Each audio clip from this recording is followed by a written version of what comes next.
Singkat saja Ustaz, apakah Rasulullah SAW memiliki tanda hitam di dahinya? Apakah sahabat-sahabat beliau memiliki tanda hitam di dahinya? Jelas Al-Quran menjelaskan masalah itu ya. Surah Al-Fatih ayat terakhir ya. Al-Salah ayat 29 kan gitu. Allah Azza wa Jalla mengatakan a'udzubillahi minasyaitonir Muhammadur Rasulullah. Muhammad benar utusan Allah. Walladzina ma'ahu, dan yang bersamanya para sahabat. Asyidda wal kufari ruhama'u bainahum. Tegas dengan orang-orang kafir dan mereka berkasih sayang di antara mereka. Lalu Allah sebutkan cirinya, tarahum ruk'an sujjadan yabtaguna fadlan minallahi wa ridwana. Kau akan melihat mereka cirinya selalu ruku dan sujud ya untuk mencari karunia dari Tuhan mereka. Lalu Allah bilang apa? Simahum fi wujuh min atharis sujud. Di wajah mereka jelas tanda-tanda. Siapa di sini? Muhammadur Rasulullah walladzina ma'ahu. Nabi Muhammad SAW dan sahabat-sahabatnya. Kalau orang memang sujud, ada bekas sujud di wajahnya, bukan hitam jidatnya. Mohon maaf kalau ada yang kebetulan jidatnya hitam. Itu bukan yang dimaksudkan dalam ayat ini. Seandainya hitam jidat yang dimaksud dalam ayat ini, redaksinya simahum fi jabhatin min athar sujud, tampak tanda-tanda sujud di dalam jidatnya. Ini jabhatun bahasa Arabnya. Kalau ini semuanya itu baru wajahon. Kalau wujuhon semuanya tadi. Apa tanda-tanda sujud Bapak Ibu sekalian? Kita lihat tadi malaikat itu. Setelah ditampilkan kelebihan Adam, dia mulai sadar. Oh, ternyata aku gak ada apa-apa. Ada orang tutur katanya selalu santun, itu bekas sujud. Ada orang memperlakukan pembantunya halus sekali. Supirnya walaupun salah, maaf Mbak, salah jalan ya. Iya Bapak, mohon maaf, salah, tapi dia santun, itu bekas sujud. Itu yang disebut min athar sujud. Tapi kalau sebaliknya, walaupun sujud secara majazi, angkuh minta ampun, goblok-goblokin pembantunya, goblok-goblokin, salah jalan lagi. Supir ini tiap hari kok bawa ini kok bisa salah. Kasihan tuh supir. Jangan maki-maki, memarahi mereka. Ada orang pelit minta ampun, itu bukan bekas sujudnya. Walaupun setiap saat sujud, tapi kalau masih tetap angkuh, sombong, kasar, pelit, pilih-pilih sahabat, itu nggak ada bekas sujud.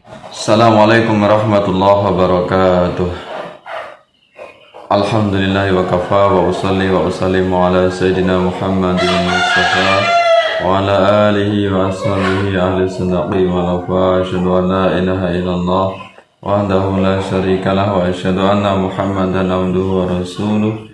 Allahumma shalli ala nuril anwar sirril asraratil aqilam ya wa miftahil babil yasar sayyidina Muhammadin muhtar alil athhar wa ashabil akhyar adada ni'amillahi fidalih. Sahabat-sahabat semuanya yang kami muliakan, para alim, para ulama, asatidz wal asatidzah, teman-teman dimanapun berada, mudah-mudahan Anda semuanya selalu dalam lindungan Allah Subhanahu wa Ta'ala. Mudah-mudahan semuanya aktivitas yang dilakukan diberikan kelancaran oleh Allah Subhanahu wa Ta'ala, diberikan rezeki yang halal dan thayyibah wal barakah, amin ya rabbal alamin. Setelah kita simak tadi, yaitu dua tokoh. Yang pertama bernama yaitu Khalid bin Salamah, yang menyatakan bahwasanya tanda sujud atau bekas sujud ini adalah dengan nampak jidatnya hitam atau dahinya terbentuk ini hitam ya. Jadi tanda orang yang ahli sujud atau athari sujud, sebagaimana maknai dari surat Al-Fat ayat 29, bahwasanya orang yang ahli ibadah lihat dari bekas sujudnya atau tanda sujudnya, yaitu dengan jidatnya menghitam atau dahinya ada bekas tanda hitam. Itu yang dimaknai atau dipahami oleh dai salafi, yaitu Khalid bin Salamah. Nah, kemudian bisa kita bandingkan dengan seorang tokoh yang bernama Profesor Dr. Nasaruddin Umar, MA. Ini beliau adalah pakar tafsir atau ahli tafsir. Ini beliau adalah imam besar Masjid Istiqlal.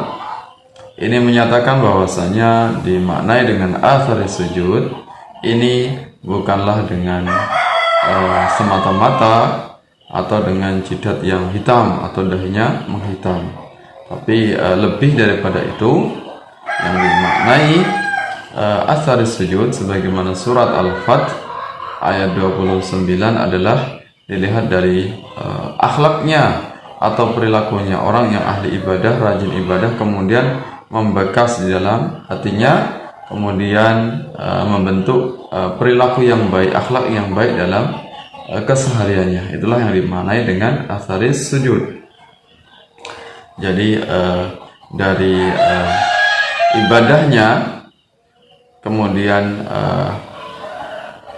mewujud dalam perilaku sehari-hari dengan akhlak yang mulia, akhlak yang baik, dengan orang yang bisa wajah berseri-seri, kemudian dengan perkataan yang santun, perkataan yang ramah, perkataan yang penuh dengan kasih sayang, ya, tidak menimbulkan sikap arogansi, kesombongan dan sebagainya.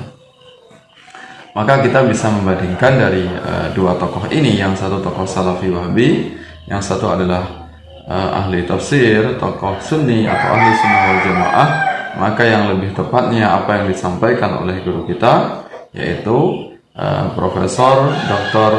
Nasaruddin Umar, ya, bahwasanya dikatakan athar sujud sebagaimana dalam surat Al-Fath ini ayat 29 ini bekas sujud atau tanda sujudnya orang yang ahli ibadah ini tidak dimaknai sebagai orang yang jidatnya hitam. Kalaupun mungkin ada orang yang ahli ibadah dan kemudian saudara kita jidatnya hitam, ini tentu bukanlah sebuah unsur kesengajaan. Ya, memang itu tanpa sengaja, namun bukan berarti tolak ukurnya orang yang ahli ibadah ini harus dalam bentuk jidatnya hitam. Ya, jadi apa yang disampaikan oleh Khalid Basalamah dari Salafi Wahabi ini, yang mayoritas mereka menafsirkan bahwasanya athar sujud dalam surat Al-Fath ini yaitu dengan bekas sujud tanda jidatnya yang menghitam, itulah baru dikatakan orang yang ahli ibadah. Maka yang jelas penafsiran semacam itu adalah penafsiran yang kurang tepat. Ya, kalau kita bisa buka dalam banyak kitab tafsir misalnya, apakah itu tafsir Tabari, tafsir Ibnu Abbas, tafsir Qurtubi, kemudian tokoh seperti Wahbah Zuhaili misalnya, kemudian ulama Nusantara seperti Gus Bahak misalnya menjelaskan bahwasanya tidak ada satupun ini ulama yang menyatakan bahwasanya athar sujud ini dilihat dari jidatnya atau dahinya yang hitam.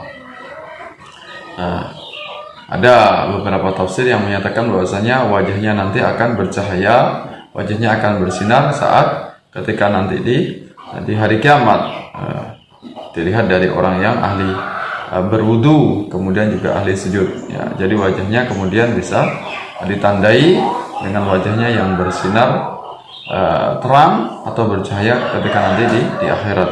Jadi tidak ada satupun yang ahli tafsir menyatakan bahwasanya orang yang ahli ibadah itu dengan membentuk jidatnya yang hitam. Kalau kemudian dikatakan bahwasanya orang yang ahli ibadah dikatakan jidatnya hitam, ini bisa kita buat, ya, bisa kita lakukan dengan mudah, ya.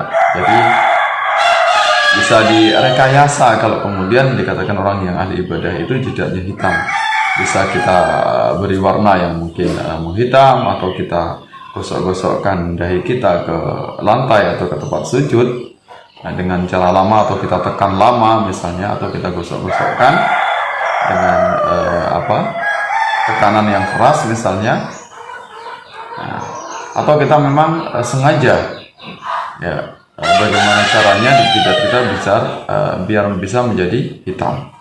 Nah, itu kalau misalnya kita memaknai bahwasanya tanda sujud adalah jidat hitam, maka tidak tepat kemudian jika kalangan Salafi Wahabi menyatakan bahwasanya orang yang ahli ibadah jidatnya harus hitam.